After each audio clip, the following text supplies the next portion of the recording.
le parfum qui t'est dû, la beauté de ton nom, mon âme est perdue. Je veux n'être qu'à toi, Jésus, je t'aime. Reçois du peu que je trouve à donner, tout l'amour que mes yeux. Il y a beaucoup de gens qui sont au service des gens au lieu d'être au service de Dieu. Et tu penses que tu sers Dieu. Dans la vie, fais quelque chose parce que Dieu t'a dit de le faire. Pas pour satisfaire une personne. Rien n'est plus sain que le sang du pardon. Je veux n'être qu'à toi, Jésus mon roi. Que la paix de notre Seigneur et Sauveur Jésus-Christ puisse être avec nous, fidèles téléspectateurs de l'émission La Voix du Salut.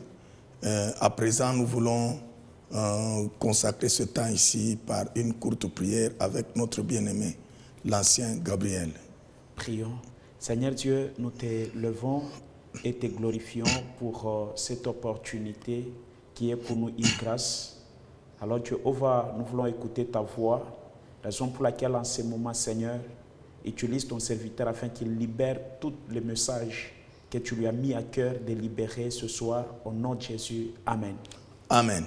Nous vous saluons, bien-aimés dans le Seigneur. Nous vous saluons encore une fois et que la paix de Dieu puisse être avec vous. Amen. Nous sommes dans l'émission La Voix du Salut qui vise le salut des âmes par Jésus-Christ et nous sommes en train de parler sur la défense de la justice. La fois passée, on a parlé toujours sur la justice, mais on a essayé de distinguer trois choses. Premièrement, la justice. Nous avons dit que la justice, c'est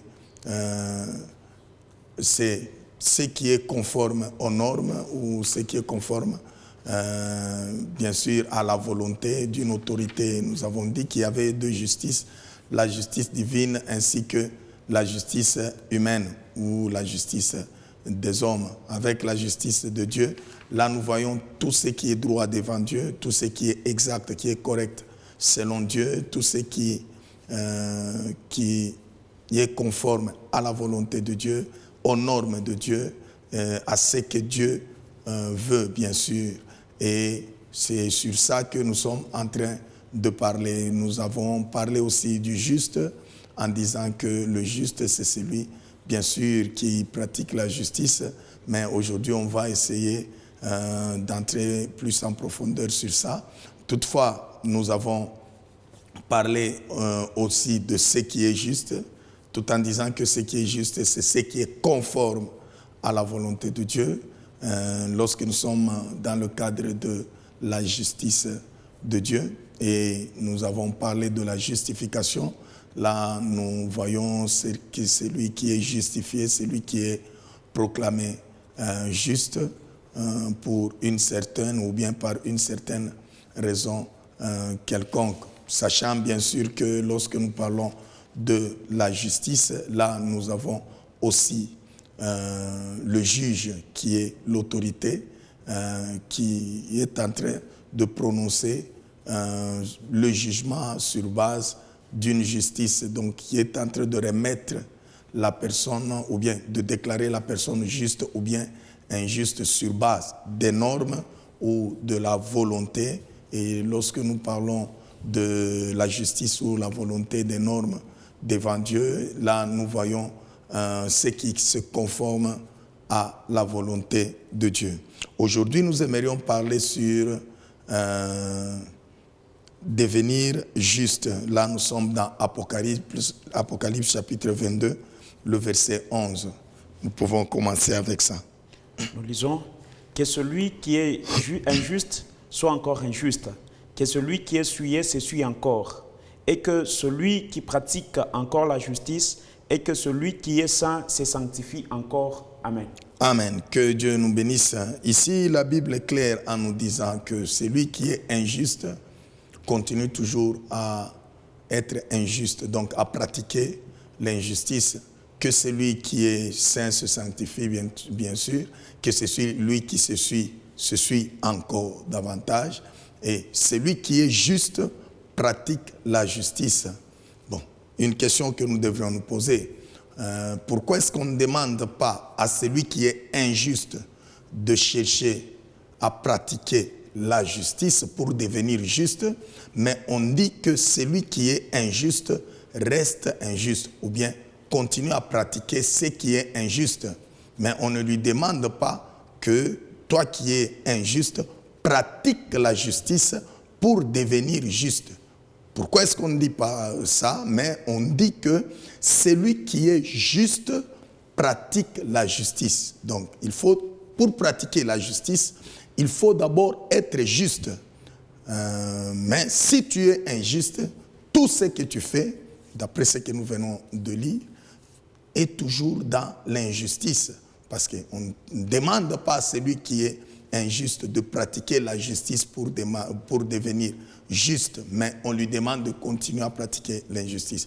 Celui qui est juste, on lui demande de pratiquer aussi la justice.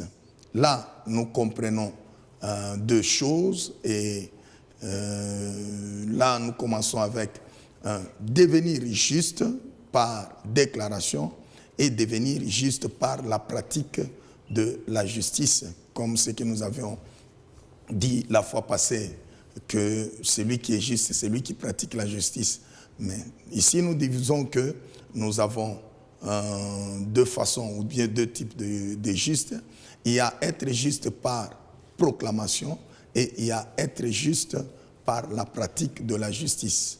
Alors, avec les choses de Christ, avec les choses de Dieu, nous devons franchir normalement les deux étapes. C'est-à-dire, une personne doit être juste devant Dieu par déclaration, pas par la pratique d'abord de la justice, mais par déclaration. Là, nous pouvons définir le juste comme étant une personne en Christ qui est déclarée ou bien qui est considérée juste par un acte juridique divin basé sur la justice de Dieu répondant à la justification obtenue par l'œuvre grandiose de la croix de Golgotha. Nous reprenons, nous disons que un juste est une personne en Christ qui est déclarée ou proclamée ou considérée juste devant Dieu par un acte juridique divin basé sur la justice de Dieu, répondant à la justification obtenue par l'œuvre grandiose de la croix de Golgotha. Nous allons approfondir cela. D'abord, ce que nous devons savoir, c'est que un juste, normalement, c'est celui qui doit hériter les bénédictions du juste, entre autres la vie, entre autres les bonnes choses que Dieu a prévues, que là nous pouvons lire aussi dans Matthieu chapitre 25, le verset 46. Matthieu chapitre 25, le verset 46, nous lisons au nom de Jésus. Son maître lui répondit, « Serviteur méchant et paresseux, tu savais que je moissonne où je n'ai pas semé. » Matthieu chapitre 25, le verset 46. Matthieu 25, 46. « Et ceux-ci iront au châtiment éternel, mais les justes à la vie éternelle. » Le juste, normalement, est appelé à avoir la vie éternelle. Dieu a prévu de donner la vie éternelle aux justes, pas aux injustes. Celui qui n'est pas juste ne peut pas avoir l'accès à la vie éternelle. Lisons aussi Matthieu chapitre 13, le verset 43. 13, 43. Alors, les justes resplendiront comme le soleil dans le royaume de leur Père. Que celui qui a des oreilles pour entendre, entende. Amen. Ici, on est en train de nous dire, contrairement à ceux qui sont injustes, que les justes vont resplendir comme le soleil dans le royaume de leur Père, c'est-à-dire dans le royaume de notre Dieu. Et Jésus-Christ demande aux gens de comprendre ces choses. Vous voyez qu'il y a beaucoup de bonnes choses qui accompagnent ou bien qui doivent suivre les justes, ou bien beaucoup de bonnes choses que Dieu est en train de réserver aux justes, Et ces choses là-bas que Dieu est en train de réserver aux justes ne peut les avoir, ne peut accéder à ces choses ou bien à cette vie là-bas que celui qui est juste. Si tu n'es pas juste, tu ne peux pas recevoir cela. Et pour devenir juste, là, selon ce que nous venons de dire en premier lieu, d'abord c'est devenir juste par proclamation, c'est-à-dire par déclaration, par acte juridique devant Dieu. Donc c'est Dieu qui te proclame juste, c'est Dieu qui dit que tu es juste. Et nous devons savoir que, ou ne devons pas oublier les trois phases, ou bien les trois périodes que nous avions déjà dit, qui est la période de la patience de Dieu, la période de la loi, ainsi que la période de la grâce. Les trois justices, ou bien les trois périodes ont une certaine forme de justice que nous pouvons aussi expliquer, tout en commençant par la première phase, ou bien la première période, qui est avant Moïse ou avant la loi. Là, nous pouvons dire, lire Genèse chapitre 6, le verset 9. Nous lisons. Voici la postérité de Noé. Noé était un homme juste et intègre dans son temps. Noé marchait avec Dieu. Genèse chapitre 7, le verset 1. 7.1. L'Éternel dit à Noé, entre dans l'arche, toi et toute ta maison, car je t'ai vu juste devant moi parmi cette génération. Vous voyez, avant Moïse ou bien avant la loi, vous voyez que les gens, Dieu les considère justes après observation, après un certain constat. Noé vivait, mais lui, il vivait comme il fallait vivre et Dieu l'avait vu juste. Et c'est pourquoi Dieu lui avait confié la charge de construire l'arche et lui avait demandé d'entrer dans l'arche, lui et toute sa famille. Dieu dit quoi? Il justifie ce qu'il dit en disant que tu as été trouvé juste devant ma face. Noé, lui, pourquoi est-ce que Dieu l'a trouvé juste? Dieu s'est basé sur quoi? Là, peut-être ça n'intéressait pas beaucoup plus Noé avant, mais Noé, lui, il trouvait bon de pratiquer ce qui est juste, ou bien ce que Dieu a considéré comme juste. Pourquoi?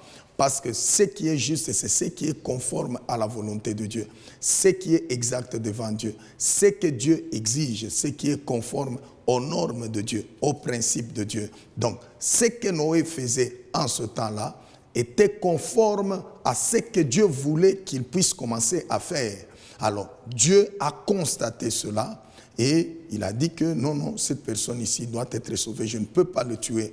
Souvenez-vous même de l'intercession de notre père Abraham dans Genèse chapitre 18, lorsque Dieu allait tuer les gens dans Sodome et Gomorrhe. Abraham avait posé la question à Dieu, et s'il y a 50 justes, est-ce que tu peux faire périr les justes avec les méchants? Dieu a dit que non, je ne peux pas le faire. Donc, celui qui est juste ne peut pas mourir. Celui qui est juste a droit à la vie. Et il est arrivé même jusqu'à 10. Est-ce que tu vas tuer? Il dit que non, s'il y a même 10 là, je vais pardonner. Je ne peux pas tuer. Donc, quelque part, Dieu est en train de se référer à sa justice, à ce qui est conforme à lui, à ce que Dieu, lui, veut que les gens fassent pour qu'ils puissent les considérer comme étant justes, afin de leur donner la bénédiction ou l'héritage des justes. Mais lorsque nous sommes pendant la période de Moïse, si nous quittons de Moïse jusqu'à Jésus-Christ, là nous voyons que c'était une période de la loi. Qu'est-ce que la Bible nous dit à propos de cette période? Romains chapitre 10, le verset 5. Nous lisons. En effet, Moïse définit ainsi la justice qui vient de la loi. L'homme qui mettra ces choses en pratique vivra par elle. Ok. Ici, Dieu, il donne la loi. Voilà, avec la loi, là, il définit ce qui est juste devant lui. Donc, ce qui est juste, c'est-à-dire que ce qui est conforme à sa volonté, ce que Dieu veut que les gens fassent, pratiquent, voilà, pour qu'ils puissent être trouvés justes ou bien être considérés juste devant Dieu, c'est la loi.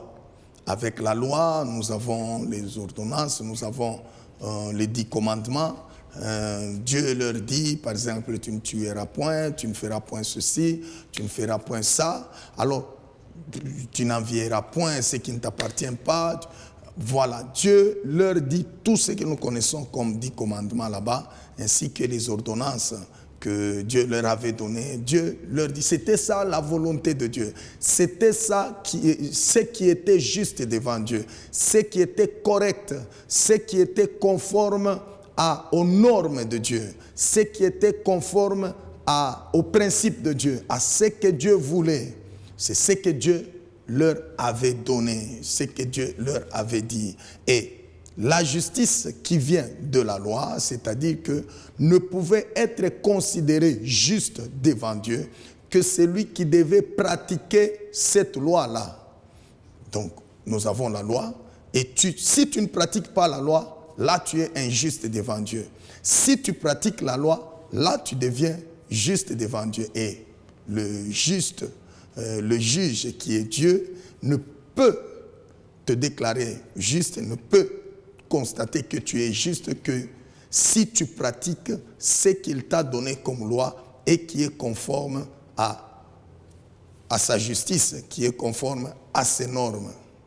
Et à ce moment-là, la Bible dit, vivra par elle. À ce moment-là, par ce que tu pratiques, comme la Bible nous dit encore que le juste vivra par la foi, mais cette fois-ci, par ce que tu fais. Donc le juste, tu dois vivre. J'allais dire le juste vivra. Donc tu dois vivre. Donc cette loi là-bas, cette justice te donne la vie. Maintenant, la période de Jésus-Christ, c'est la période où nous sommes, où celui qui est d'abord déclaré juste, parce que nous avons, comme nous l'avons dit au début, que le juste pratique la justice. Nous avons d'abord celui que Dieu considère comme juste, avant qu'il ne puisse commencer à pratiquer la justice. D'abord, Dieu le déclare juste. D'abord, Dieu le considère juste. Et cette personne que Dieu considère juste, avant même qu'il puisse commencer à pratiquer, à faire les œuvres de justice, c'est lui que Dieu déclare juste. C'est lui dont nous parlons de la période de Jésus-Christ qui nous est bien expliqué dans Romains chapitre 10, le verset 10. On peut nous lire. Romains chapitre 10, le verset 10, nous lisons. Selon qu'il est écrit, il n'y a point de juste, pas même un seul. Et puis Romains chapitre 3, du verset 22 jusqu'au verset 26. 22, justice de Dieu par la foi en Jésus-Christ pour tous ceux qui croient. Il n'y a point de distinction, car tous ont péché et sont privés de la gloire de Dieu. Et ils sont gratuitement justifiés par sa grâce, par le moyen de la rédemption qui est en Jésus-Christ. C'est lui que Dieu a destiné par son sang à être pour ceux qui croiraient victime propitiatoire afin de montrer sa justice parce qu'il avait laissé impuni le péché commis auparavant, au temps de sa patience, dis-je, démontrer sa justice dans le temps présent, de manière à être juste tout en justifiant celui qui a la foi en Jésus. Que Dieu nous bénisse. Ici, nous voyons avec la justice au temps de Jésus-Christ. Là, nous voyons que depuis que Jésus-Christ était venu, Dieu, d'abord, il déclare juste tout celui qui a la foi en Jésus-Christ. Donc, celui qui croit en Jésus-Christ, il est déclaré juste devant Dieu. Et nous devons savoir que durant cette période, Dieu voit qu'il n'y a point de juste ici sur la terre. Personne n'est juste ici sur la terre, pas même un seul, selon ce que nous venons de dire. Pas même un seul. Ici sur la terre, il n'y a point celui qui est juste. Juste, bien sûr, cette fois-là, pas pour vivre les choses seulement de cette terre, mais juste pour entrer dans le royaume de Dieu, juste pour hériter la vie éternelle. Alors, pour hériter la vie éternelle, le seul juste, c'est Jésus-Christ. Jésus-Christ est le seul juste. Et comme Jésus-Christ est le seul juste, alors Jésus-Christ est venu pour prendre notre place d'injuste, afin que lui qui est juste, nous aussi, nous puissions prendre sa place de justice. Et à ce moment-là, la Bible nous dit que la justice n'est proclamée juste que celui qui croit en lui, celui qui croit en Jésus-Christ. Celui qui ne croit pas en Jésus-Christ ne peut pas être proclamé juste. Celui qui ne croit pas en Jésus-Christ n'est pas juste devant Dieu. Il est injuste devant Dieu. Et pour que Dieu te considère comme étant juste, là tu es obligé de croire en Jésus-Christ. Et à ce moment-là, on ne parle pas des œuvres comme à l'époque de Moïse. Dieu ne s'intéresse pas d'abord à ce que tu peux faire ou bien à tes œuvres. Non, non. En ce temps-ci, la Bible nous dit clairement que tous ont péché et tous sont privés de la gloire de Dieu. Autrement dit, tous sont injustes devant Dieu. Et pour que Dieu puisse leur donner la bénédiction des justes, la vie réservée aux justes, là, Dieu accepte de les justifier par l'œuvre grandiose de la croix de Golgotha. Jésus-Christ a pris notre place pour que nous puissions être justifiés en lui. Et cette fois-là, n'est justifié en lui que celui qui croit en Jésus-Christ. Si tu ne crois pas en Jésus-Christ, là, tu ne seras jamais juste devant Dieu et tu ne seras jamais justifié devant Dieu. Et à ce moment-là, nous disons que toi, bien-aimé, et moi aussi, nous sommes obligés de croire au Seigneur Jésus. Celui qui n'a pas encore cru, nous lui demandons, il n'y a que Jésus-Christ qui peut nous rendre justes pour que nous puissions hériter la bénédiction des justes, pour que nous puissions hériter la vie réservée aux justes. Si tu es en dehors de Jésus-Christ, tu ne peux pas être juste, même si tu pratiques ou bien tu fais les œuvres de justice. Dieu ne te considère pas comme juste pour te donner l'accès dans le royaume des cieux, parce que d'abord tu fais les œuvres de justice, parce que d'abord tu pratiques la justice. Non, d'abord ce qui est juste devant Dieu, il faut que tu puisses d'abord croire au Seigneur Jésus-Christ, donner ta vie au Seigneur Jésus-Christ, accepter de suivre le Seigneur Jésus-Christ. Là, c'est alors que Dieu va te considérer que tu es juste. C'est alors que Dieu va te justifier. Et nous aussi, en tant que chrétiens, nous devons pratiquer cela et nous devons aussi défendre cela. Défendre cela, on peut défendre par la prédication. Ça, là, nous parlons de la prédication de la foi, selon ce que la Bible nous dit dans Galates chapitre 3, le verset 2 et le verset 5. On peut nous lire. Galates chapitre 3, le verset 2 et le verset 5. Voici seulement ce que je veux apprendre de vous. Est-ce par les œuvres de la loi que vous avez reçu l'Esprit ou par la prédication de la foi? 5. Celui qui vous accorde l'Esprit et qui opère des miracles parmi vous, le fait-il donc par les œuvres de la loi ou par la prédication de la foi? Vous voyez les gens de Galates, ils ont cru que Dieu pouvait les justifier seulement par les œuvres. Mais Paul leur a fait comprendre que non, c'est lui qui vous a même donné le Saint-Esprit. Est-ce qu'il vous a donné parce que vous avez pratiqué la loi, parce que vous avez fait les œuvres de la loi, ou bien parce que vous avez de bonnes œuvres? Non, ce n'est pas ça. C'est à cause de votre croyance à la prédication, bien sûr. C'est parce que vous avez cru à la prédication de la foi. C'est la raison pour laquelle vous avez reçu même le don du Saint-Esprit. La prédication de la foi, c'est ça qui donne ou bien qui prouve même la justice de Dieu par déclaration ou bien par proclamation. C'est lui qui est en train de nier cette prédication de la foi. il ne défend pas la justice de Dieu et Dieu peut le mettre de côté. Nous pouvons nous référer aussi à ce que la Bible nous dit dans Ésaïe chapitre 55, le verset 1er. Là, nous allons terminer par là. Ésaïe 55, le verset 1er. Le verset 1er, nous lisons. Vous tous qui avez soif, venez aux eaux, même celui qui n'a pas d'argent, venez acheter et manger. Venez acheter du vin et du lait, sans argent, sans rien payer. Donc, avec la prédication de la foi, là, nous demandons aux gens de venir à Christ. Pas parce que vous avez l'argent, pas parce que vous avez beaucoup de choses, pas parce que vous êtes très bon, mais justement parce que Jésus-Christ est prêt pour vous donner le salut. C'est gratuit, bien-aimé. Et si tu as besoin de ce salut en Jésus-Christ, Jésus-Christ peut te la donner. Si tu as besoin de la vie en Jésus-Christ, Jésus-Christ peut te la donner pourvu que tu croies seulement en lui. Que Dieu nous bénisse. Amen. Nous pouvons prier pour que Dieu puisse nous aider à concevoir ou bien apprendre la justice telle que lui-même Dieu est en train de le comprendre. Prions. Éternel Dieu, nous te remercions, Papa, nous te rendons gloire pour cet instant.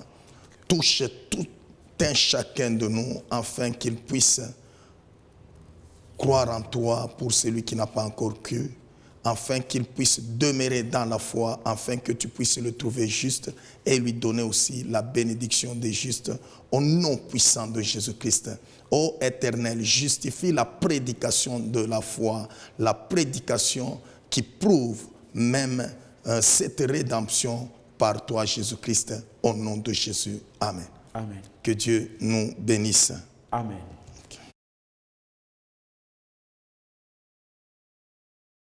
Sois de moi le parfum qui t'est dû, la beauté de ton nom, oh, mon âme est perdue. Je veux n'être qu'à toi. Jésus, je t'aime. Reçois du peu que je trouve à donner, tout l'amour que mes yeux. Il y a beaucoup de gens qui sont au service des gens au lieu d'être au service de Dieu. Et tu penses que tu sers Dieu. Dans la vie, fais quelque chose parce que Dieu t'a dit de le faire.